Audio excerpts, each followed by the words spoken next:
Indie Beacon Radio with hostess Denise Bryson. Welcome to Indie Beacon Radio, where creative souls can find help in marketing their creations. You can send questions for each show on Twitter using the hashtag IndieBeacon. Now sit back and enjoy learning about our guest for this show. Hello, everyone. I am your host, Denise Bryson, and welcome to our show today. And we have the pleasure of interviewing Cynthia Bain, the author of Learning to Breathe. And so we're so excited to hear about her book and how and all about her as an author. So would you please, Cynthia, would you introduce yourself to the people?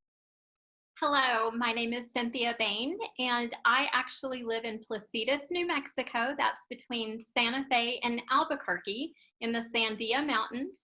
And I'm a proud mother of 3 fur kids, Chloe, Mojo, and Maisie. And they frequently co-author my pieces with me here in my home office. That is awesome. That is awesome. So what started you writing? So I would have to say it goes back to my childhood. First of all, reading was always my escape. I grew up in a very tumultuous environment, and reading was my sanctuary. It's where I got away from family problems. And I just loved reading, and I thought, I want to do this someday. I want to have my name on the cover of a book, and to have a Newbery Award would be just icing on the cake. But then in junior high, I was actually on the newspaper and yearbook staff, and it just really fed my desire. And then life happened, and it kind of got away from me. And several years ago, I found that passion again and started writing, and haven't looked back. That is awesome. And you and I share a gifting for comedy. That is something I did my actual first comedy show stand up on Monday. So it was an actual show that I was on, and so it was fun. And so I saw that you share that as well. Tell us a little bit about that. Well, most of my comedy ends up being in the form of writing, but I tell stories about my everyday life. I don't have to make it up. Normally, my husband calls me the modern day Lucy. So those things happen to me without me even trying. I'm always getting myself in a predicament, and I always have some splaining to do. And I wrote a piece called Faking It as a Farm Girl when we were living in Virginia. We were living in a 300-year-old farmhouse on 400 acres that had been in my husband's family the entire time. And I just wrote a piece about farm life because I was a city girl who had traded in her stilettos for muck boots. And I submitted it to the Irma Bombeck's Writers Workshop, and they featured it right away.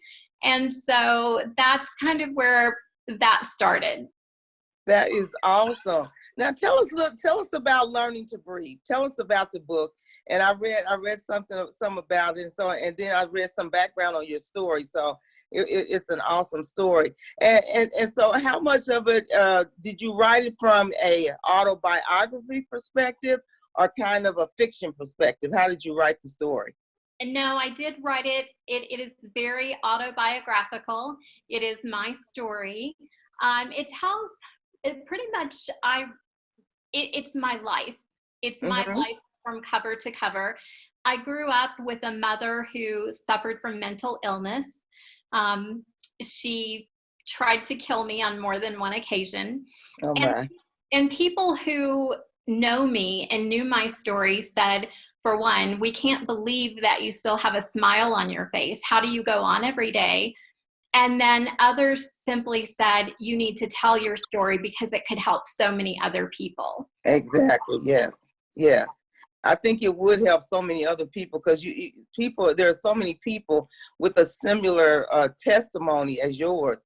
And so just writing about it and then teaching people how to step back, even though all that happened. But now I'm learning to breathe again. I'm learning to enjoy life again. I'm still smiling. That's such an awesome testimony to be able to put that in writing and somebody else be able to read it and be encouraged by it.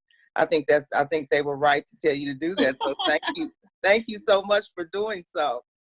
Thank Yeah. you. And what now are you? What in the story did you talk about your whole family as a whole, or did you just write it from your perspective, or what about from your siblings' perspective? Because I know you're the oldest child. Correct. I basically wrote it from my perspective, and the reason I did that was I chose not to give anyone else a voice in this particular story. Mm-hmm. And so I didn't want to be presumptuous how someone else might feel. I just expressed how I felt in the situation, being the oldest and being responsible. And actually, I think a good little caveat to put in here is the reason I called it Learning to Breathe was simply because a very good friend of mine, my best friend in the world, who I worked with at the time, she noticed whenever I got stressed out, I would hold my breath. And she would walk into my office and she would say, breathe. And so that came from childhood. I held my breath as a self-preservation mode. Uh-huh. Wow. Wow, that's really interesting. And so even as a child, did you begin to write then? Because I know you're a blogger as well. So did you begin to write little short passages, or how would you at that age? I never wrote anything other than in school. Short stories. I love to let my imagination flow. Mm-hmm.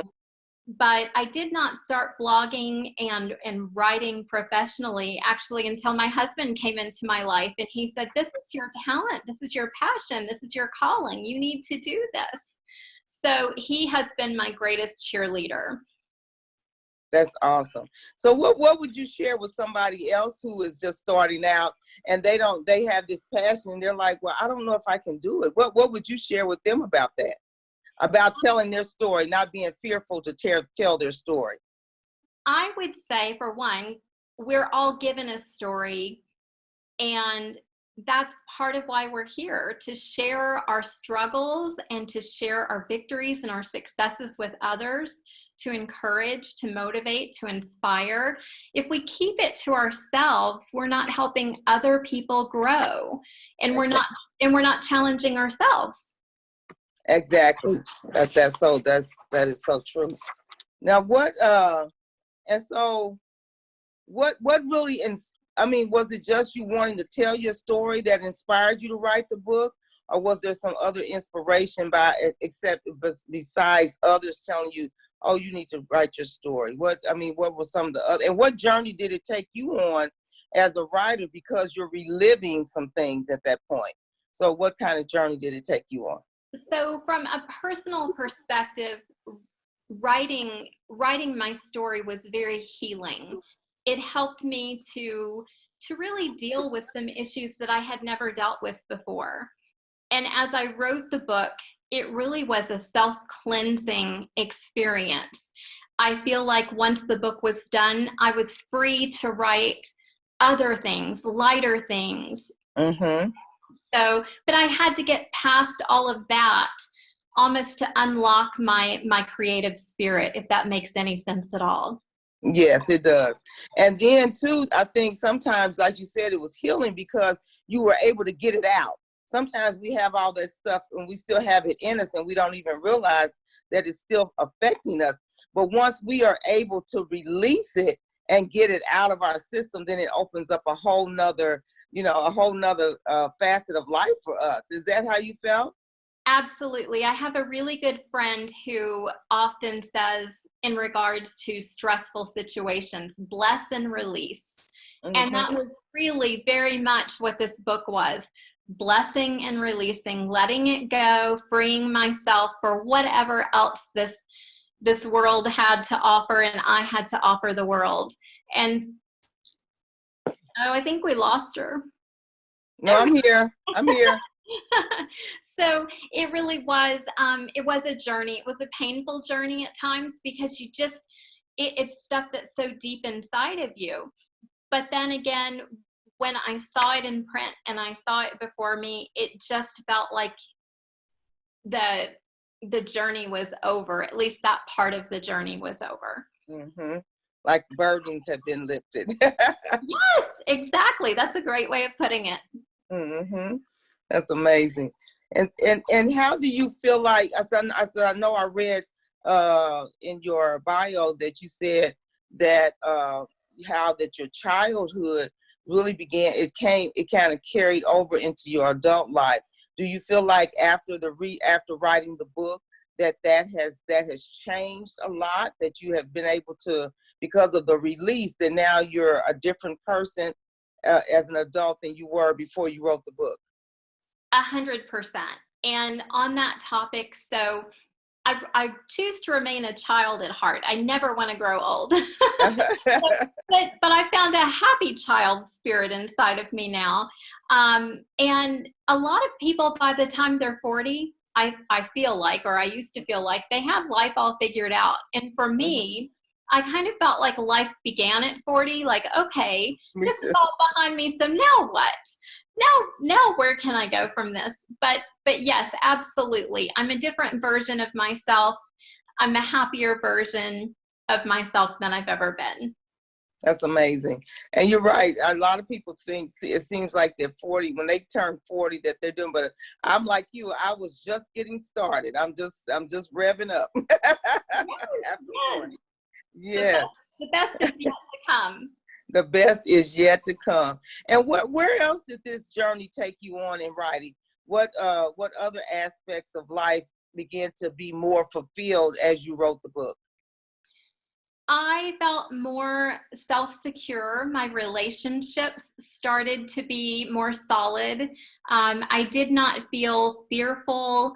I just felt self-significant, I think, I didn't have all of those demons anymore. So I have a very strong relationship with my close circle. I do have a very tight-knit and small circle of friends that I let in.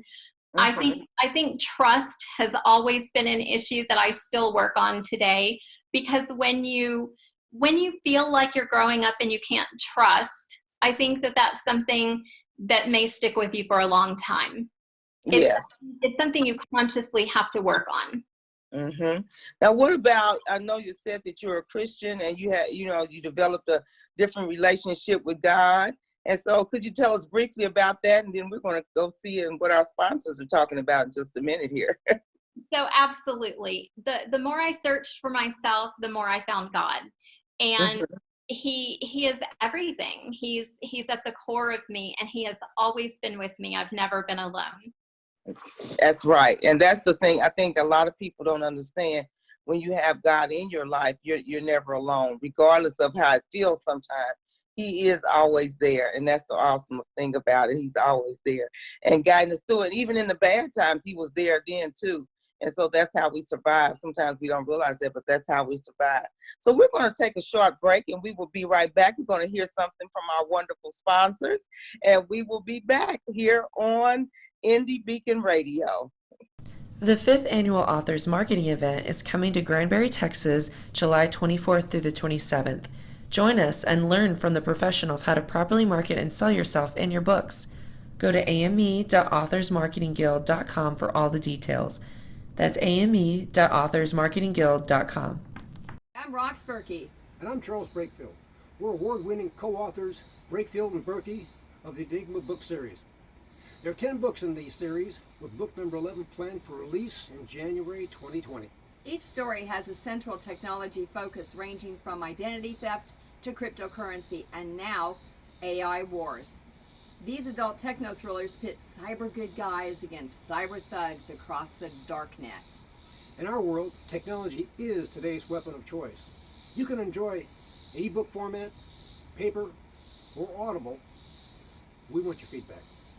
Until the next story, thank you. Thanks. Well, hello there, my friends. My name is Randy James, independent voiceover producer in the Dallas, Texas area, available to write and record a 30-second commercial, much like the one you're hearing right now. It's a great way to help increase awareness and exposure to your book title. It's easy to do. Simply call me and we'll brainstorm on a few ideas, and in a few hours, I'll whip something up and send you a digital file ready to use. Remember, call or text me, Randy James, at 214-762-1942. Hello, I am the author and poet Denise Bryson. I am the author of The Things That Cross My Mind, Love's Reality, both in book and audio form. I am also noted as one of the best poets of 2011.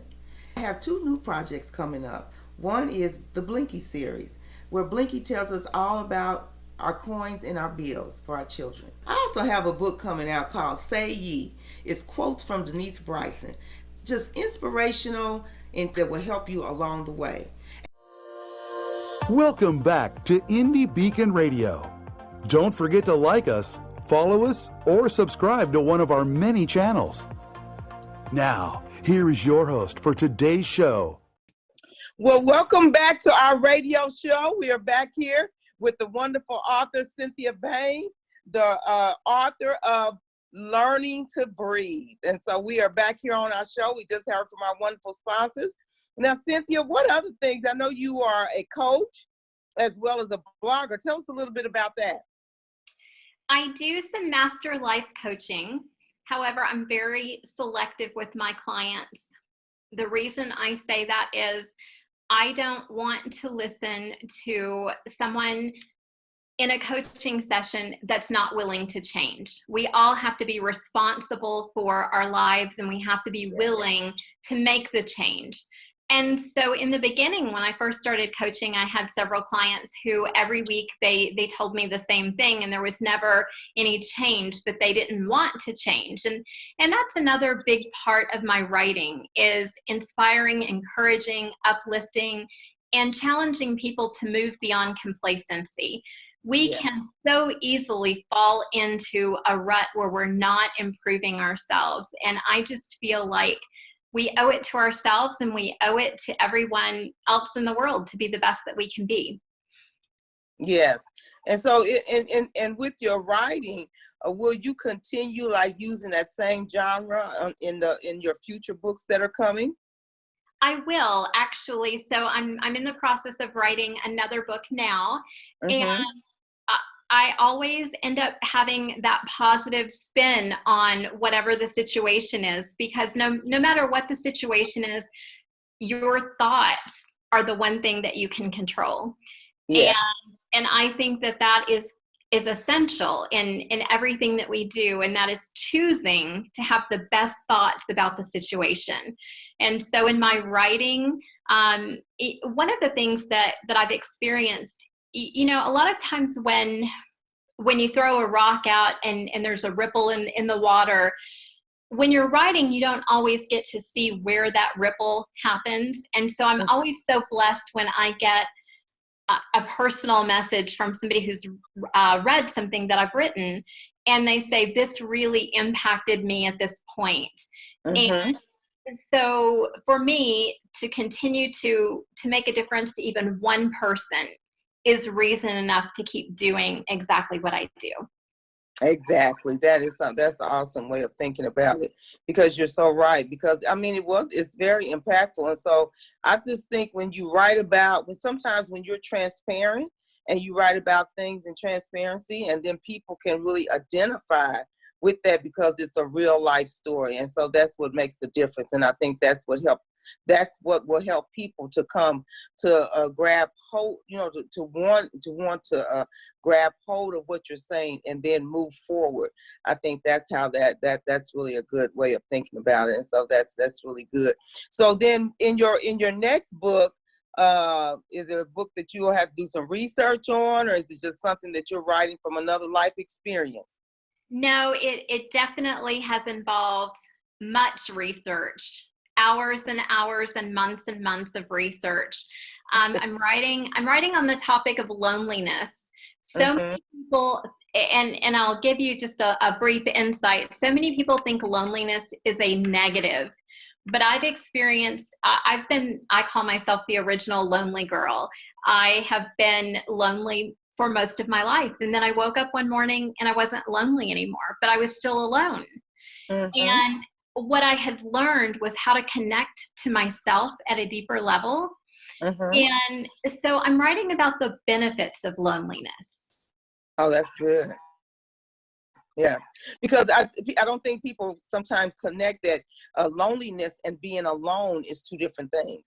And Yes. sometimes they, they mix the two, they mesh the two together. But being alone, like we said earlier, God says we're never alone.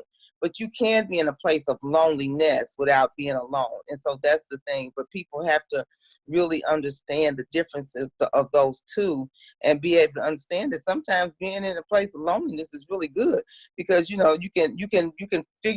find yourself. You know what I'm saying? You have time to think about things and find yourself. So that's Yeah. one of the things that I've experienced in those times of loneliness, I would say. Yes, so it has been keeping me busy. It's also a passion project. And the more and more I get involved in it, the more passionate about it I become. I've even got my husband, he sends me articles now on loneliness every time he sees them. He's like, so he's helping your research. he calls himself my editor. So yeah. That's good. That's really good. It's a family affair. Definitely. Yeah. And so in learning to breathe, you talk about the struggle that your mother had with some mental illness and things like that. And I think so many times people don't want to deal with that aspect of things, or they're afraid to address it, or afraid to talk about it. What will somebody say, if they found out that this was my life and things like that. And you talked even about your father being in having that situation. I remember my father I told people, I don't know who that was that came home on the weekend. He was good all on Monday through Friday, but Saturday, that was somebody different. And even dealing with the illness of my mom. So that's why I could really connect to the story, because I had some of the similar issues. So talk a little bit about dealing with somebody in the household that has mental illness. It was very difficult. And for many years, I didn't realize that my mother was mentally ill. I just thought she was mean. I thought she was just evil. And it really took me growing up and getting to a certain age to realize that she truly was sick. Now, she didn't always do the things that she needed to do to take care of herself and her own health. And I think she would have been much better off had she sought out help. But back then there was such a stigma attached to, and I think there probably still is, where people don't want to admit to it because of the shame that they might feel. But I think had she dealt with it in a different way, our family, I'm not blaming her, I'm just saying we would have had a different family dynamic than what we ended up with. Yes. Now, being the oldest sibling, did you feel like that you had to be protective of your younger siblings? Was that one of the roles that you assumed because of being the oldest? Absolutely. I often felt like not only did I have to parent my younger sisters, but I also felt like I had to parent my parents many days, because they weren't acting like parents. Yes. And so I guess that's another thing to throw in, is I always was the responsible one. And as an adult, I'm just now learning to have fun and to let go and to breathe. Yes. Learning to breathe and relax and do some of those things that I was always wired too tightly to do as a younger child. Or just didn't get the opportunity because of the circumstances that were presented. And so sometimes children are lost in those types of things. So what would you say to some child that is having a similar experience to you? I would say find someone to talk to.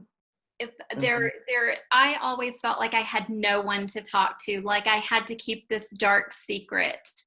And so I was very isolated and I became very shy, but there's always someone that you can talk to. And I would say seek that person out. You don't have to go it alone.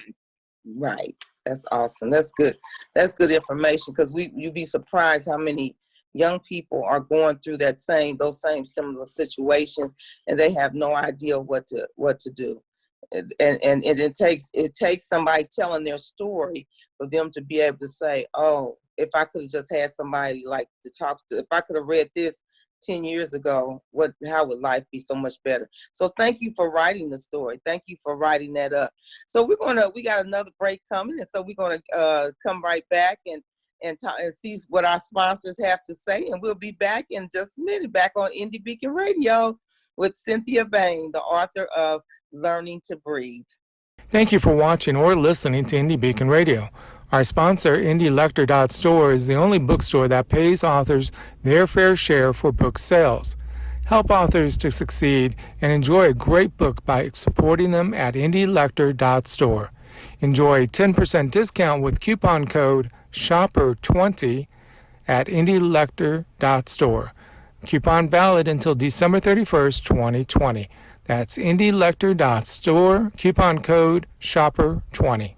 What started as a love letter to her son has become an international love letter for all parents to their children. Now you can read acclaimed author Shanalee Charbonneau's story to your children. When her son was very sick, she calmed him by singing her own song to him. She turned that song into the book, My Mama Loves Me, I'm Her Little Boy. She wrote 3 more magical books for all parents and kids 6 and under. Available at Indie Lector, Amazon, and all local and national outlets.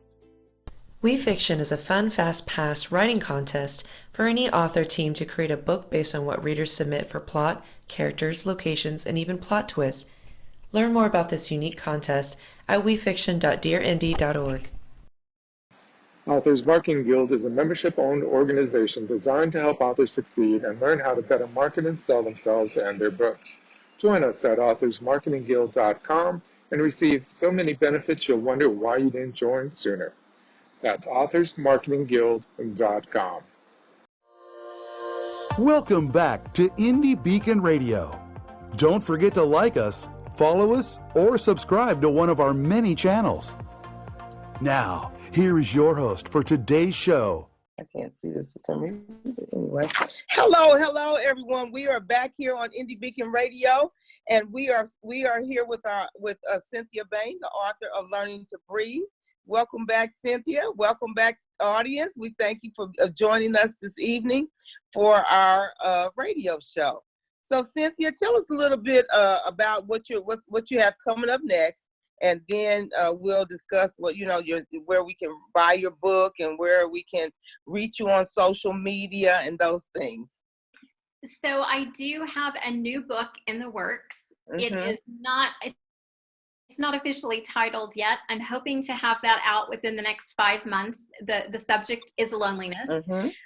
I'm combining some of my websites right now to make it a little bit easier for me to manage. So I am doing a lot of that. Blogging, I love writing poetry. Normally, I don't actually write it. It normally just comes to me in a full finished poem, and I just have to hurry and get to the paper. I'm also diversifying just a little bit, and I have started to delve into voiceovers. So wow. Yes, so pretty much nothing at this point is off limits. I'm always up for a challenge, anything creative. But yes, I love writing poetry. I'm going to continue to work on my blog.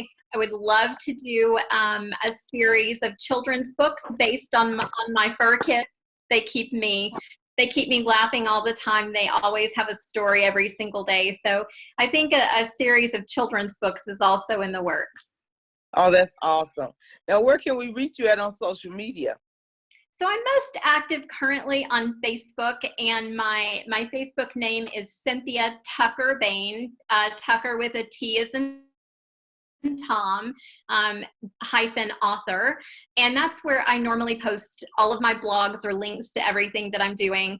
I'm not as active on Instagram yet. I need to embrace that. I need to understand it a little bit better. Me too. Not gonna lie, I'm just not as well versed in Instagram. I'm also on Twitter, Cynthia Bain. So any of those places you can connect with me. Okay. That is good. I know I'm like you. I got Facebook mastered, but Twitter, and I can do okay on Twitter, but Instagram, I haven't got that figured out yet either, but I'm trying. and Pinterest, just no way. I need a teacher for that for sure. I don't understand it at all. Yes, me too. I'm like you, I do too. And then I tried to be on Snapchat, but I'm not sure what to do on there either. That's a much younger audience, so I don't know what to really do there either, but it's so much fun to try to figure it all out. I was thinking the other day, I'm old enough to have been around for the old school stuff, but I'm thankful that I've got the opportunity to start learning to do the technology and things like that and see all of this unfold. So I'm grateful for all of it. Absolutely. My current web page that I'm working on that I use most frequently now is CynthiaTuckerBain.com. And that will be a link to everything. So it is already out there, and I'm currently populating it with old blogs as well. Oh, wonderful. That's wonderful. I was even looking at some of your blogs as well. And so I did read the one about loneliness. And so I did read that because you do have one out there from November about loneliness. And so, but anyway, we're getting ready to wrap up for the day. It's been my pleasure to talk to you, Cynthia. You've been such a joy, and I can understand why one of your friends wants you to go into comedy, because you are a joy and you are comical. And so I wouldn't put that, maybe, I wouldn't throw it off all the way. But anyway, so that would be something that I would do on the side. I tell myself I do that on the side. So that's absolutely.